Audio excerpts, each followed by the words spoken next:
On today's episode of Spiritual Real Talk, I'm the problem, it's me.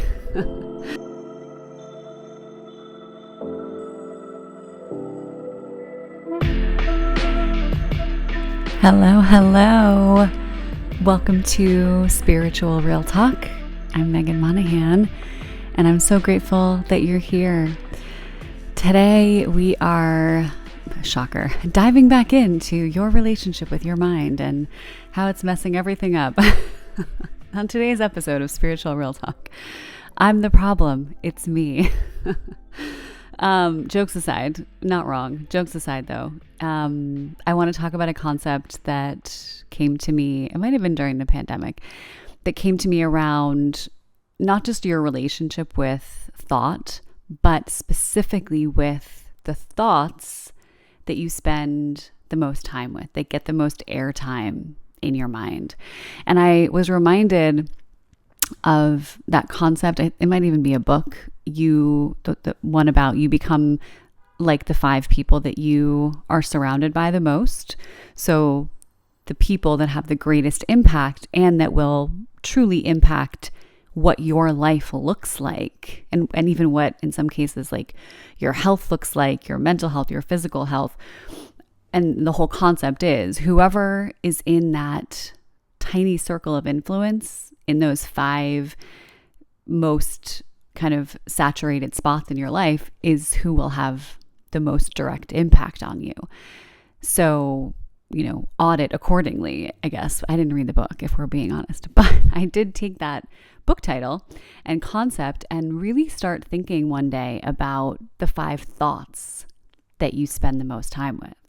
And there's kind of layers to this equation, if you will. And the first layer that you have to practice and develop a certain level of mastery over is being able to even notice what thoughts you're spending the most time with, not unlike people in your life. If you are on that autopilot, if, as I've said in past videos, you are pressing snooze button on your awareness, on your consciousness, you might not be aware that one person you see, you actually see a lot, and they're actually always showing up with this specific kind of energy that actually isn't beneficial and maybe is even a little bit toxic or harmful to you.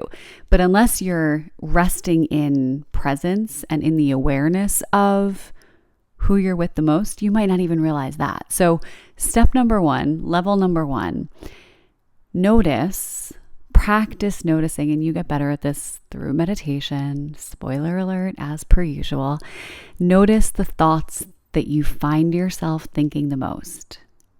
And it's really wild when you start to develop this awareness, this almost transcendent consciousness, wherein you are having the thought, but also noticing the thought.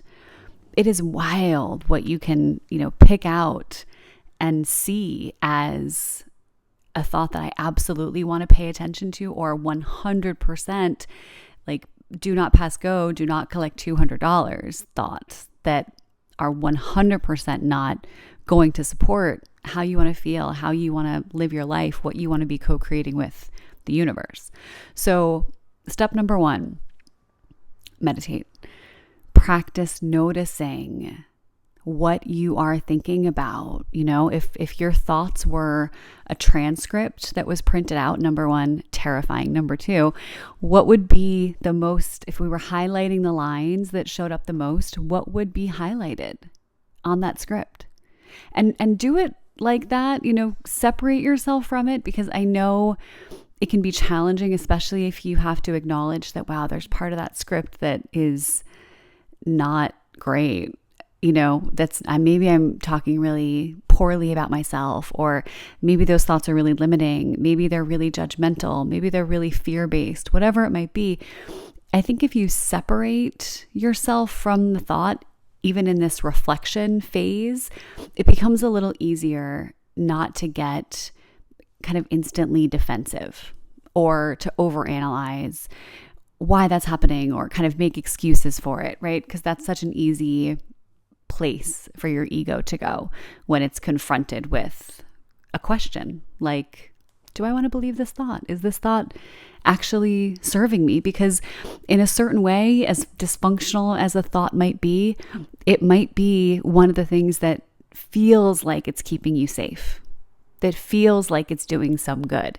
So step number 1, again, notice what thoughts you're having, and maybe even like open up a note on your phone. And if there's a thought that starts to feel recurring throughout the day, just jot it down, and start to pay attention to which ones are repeat offenders, and notice which ones are really supportive. So if throughout your day, you're constantly thinking to yourself, everything's working out. I know it feels kind of uncertain and a little scary, but I know everything's going to work out. If that thought shows up over and over and over, great, jot that one down too. That's a keeper. That's a friend that gets to stay in your top 5.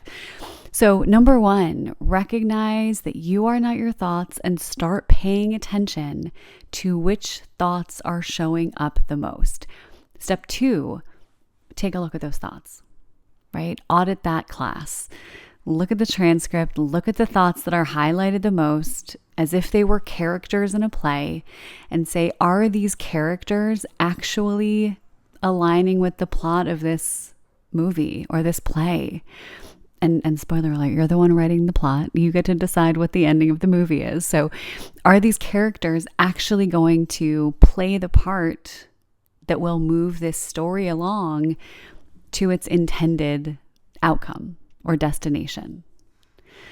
Once you've determined that, if you notice, wow, that character, I don't know how that character ended up in this play, in this cast of characters, but that one's not working, then you get to recast. I'm loving this metaphor. I'm making this up, not this concept, but the metaphor just came to me, and I'm super into it. I hope you're still with me on this because I like it. We're going to keep going with this one.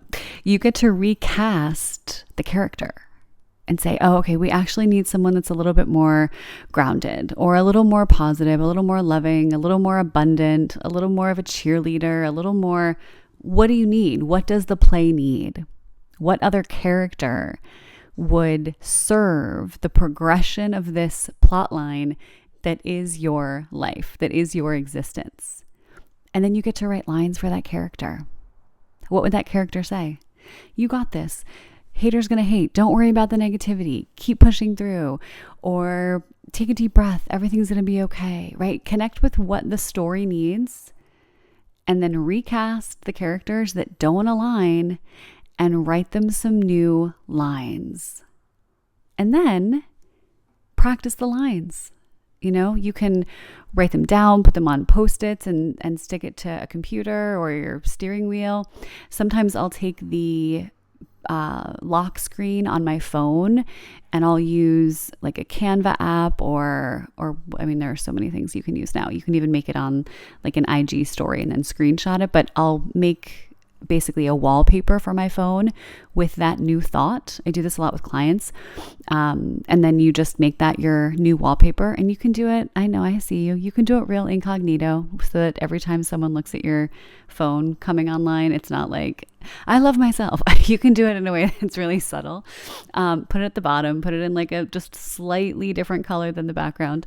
But have a visual cue. So every time you look at your phone, it's that new line that you're trying to commit to memory.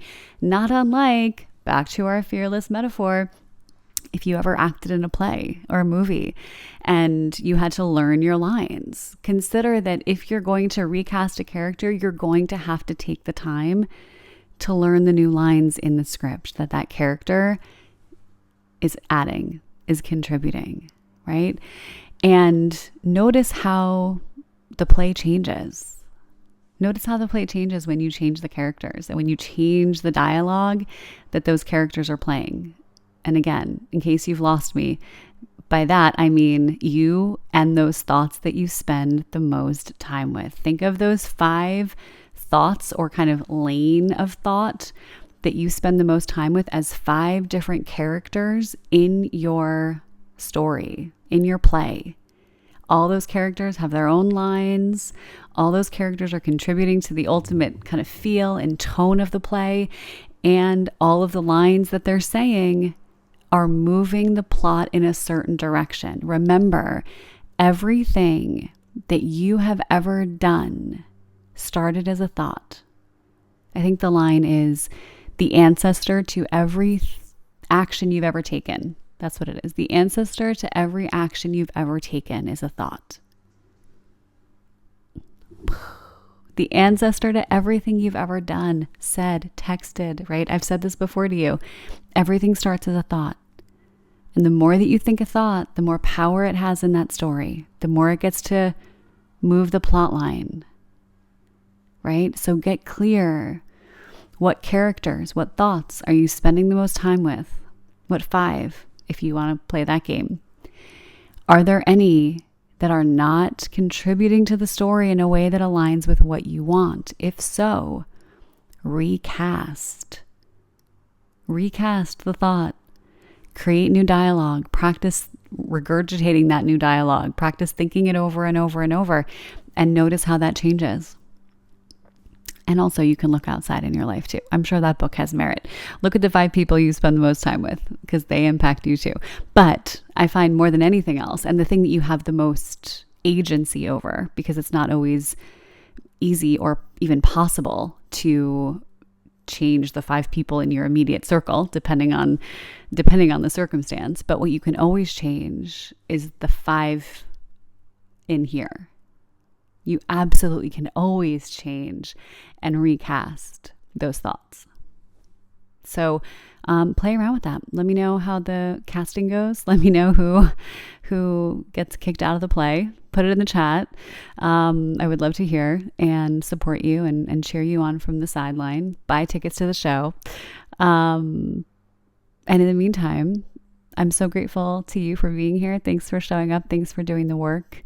I see you and totally acknowledge you. And like I said, I'm cheering you on. So thanks for being here. If you haven't already, subscribe to the channel so that you are in the know every time there's a new episode or a new meditation that's dropped. Throw a comment down there. Let me know how things are going. Let me know what I can talk about next. And if this resonates with you, I would love it if you would share it with somebody. The ultimate goal of this channel is to spread and share these teachings that have absolutely transformed my life with as many people as possible. So if it did, consider sharing it. I'd be so grateful. And until next time, sending you so much love. I'll see you soon.